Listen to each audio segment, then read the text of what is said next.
What's going on, people? So, in today's episode, it's called Pay to Play. And it's really the notion that a lot of us need to come to terms with that whatever kind of progress we want to make, you're going to have to put your money behind that. So, I'm talking a bit more about that in today's episode. You must invest in yourself. You must put your money where your mouth is. You must, and you have to pay to play. What's going on, people? My name is Tony Az, and I'm a rapper that loves singing, making music 20 years, semi-seriously 10 years, very seriously the last 2 years. This podcast provides tips and ideas for emerging independent artists. This is how I'm living now. This is how I'm living. What's going on, people? So in this episode, I want to talk about investing in yourself as an artist. I want to talk about paying to play. Now, this is something I don't think we do enough of. And actually, I think we kind of do invest in ourselves. Thinking about myself coming up and people I'm surrounded by, we do invest in ourselves, but I don't think we actually necessarily invest in the right things, quote unquote, or we solely invest in one type of thing but don't invest in the other. So what do I mean by that? A lot of us over the years can attest to this. We will wholeheartedly invest a whole bag of money to create a lovely, stunning, spanking video. Like, I think most artists, if you've been in this thing for 3, 4, 5, maybe up to 10 years, obviously, you at some point in that career would have done a big boy video, as we say. Do you know what I mean? You would have got the camera crew, the model, hired the car, hired the venue, got the lights, da-da-da-da-da.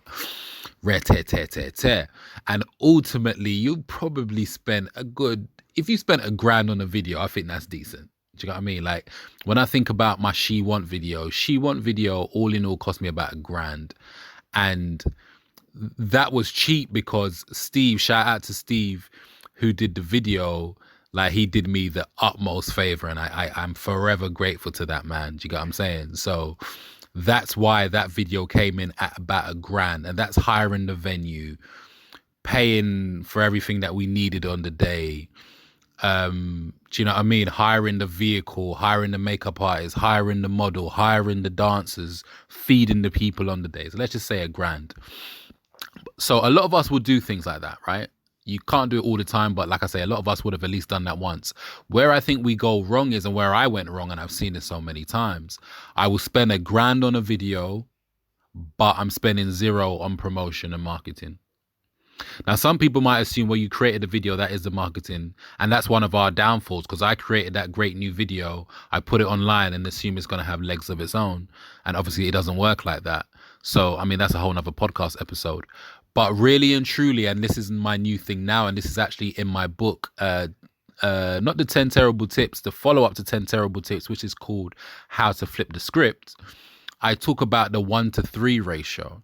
And my 1-to-3 ratio is, however much I've spent on creating something, I need to have and be prepared to spend 3 times that amount on the promotion, i.e. the advertising, the getting influencers to post it up, blah, blah, blah, blah, whatever it is. I need to have a 1-to-3. So it's like how I spent £1,000 on the She Want video.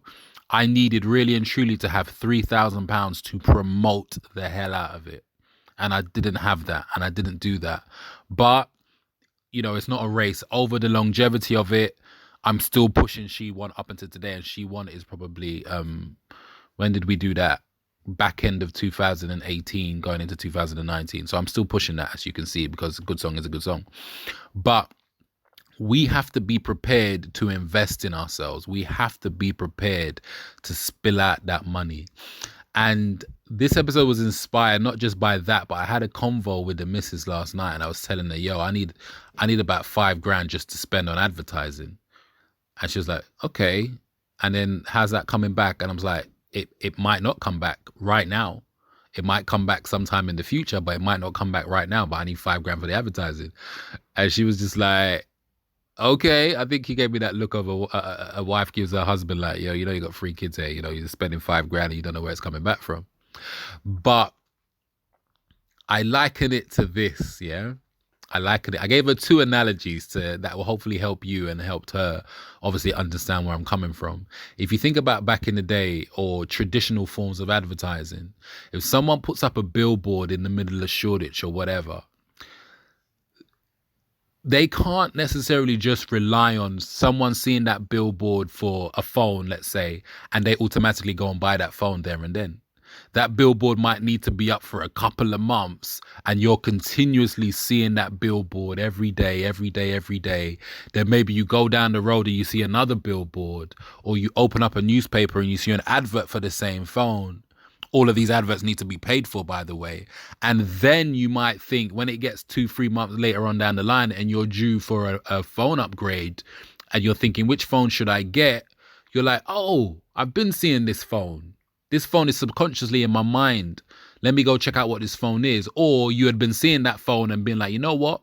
When I get money, I'm going to get that phone. Or when I'm due for an upgrade, I'm going to get that phone.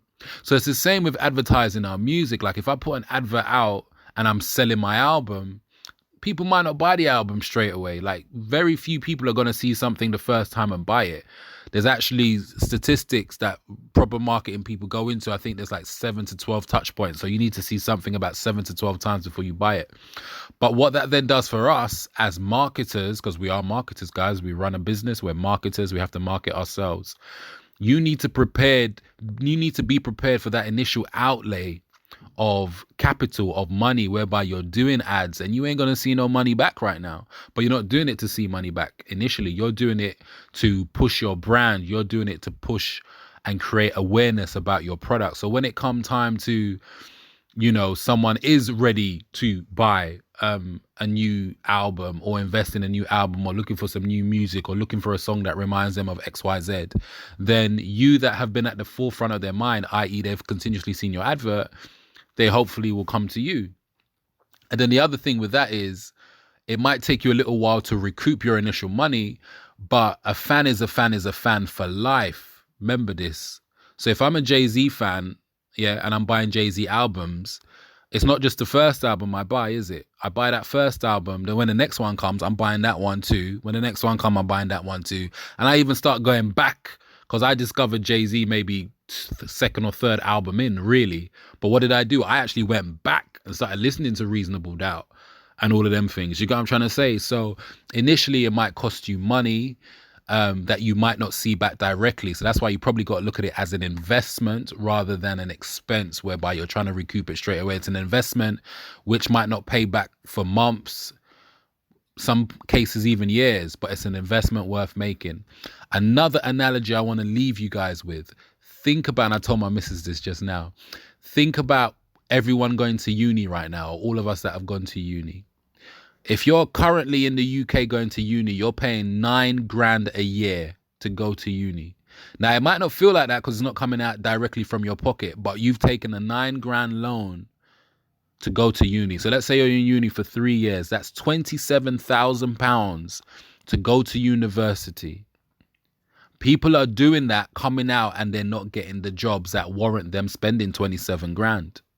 You could do all of that, and you're really doing all of that in the hope of recouping that money if you really check it, because there's no guarantee. Like there's people in and this is no disrespect to anyone because you got to do what you got to do, but there's people in McDonald's that have degrees. There's people working in Sainsbury's that have degrees. Do you get what I'm saying? So obviously you didn't need to go pay 27 grand to get a degree to work in Sainsbury's. You didn't need to pay 27 grand to get a degree to work in McDonald's. But you took the leap of faith and you invested in yourself, hoping that one day you're going to get a job that warrants that 27 grand education. So that's how I look at it with advertising.